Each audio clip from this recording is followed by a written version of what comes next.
बिस्मिल्लाहिर्रहमानिर्रहीम, अस्सलाम वालेकुम। आप सोच रहे होंगे कि आखिर आपकी गली मोहल्ले और इलाके की सड़कें हर चंद माह बाद टूट फूट का शिकार कैसे हो जाती हैं, तो आइए आज हम ये राज भी आश्कार कर ही देते हैं। पहले ज़रा इस वीडियो को गौर से देखिए।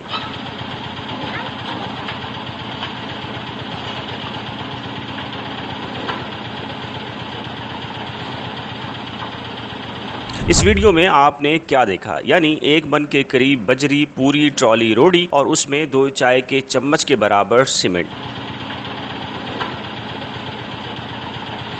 अब आप खुद अंदाज़ा कर सकते हैं कि आपकी गली मोहल्ले और इलाके की सड़कों का हाल ऐसे क्यों होता है।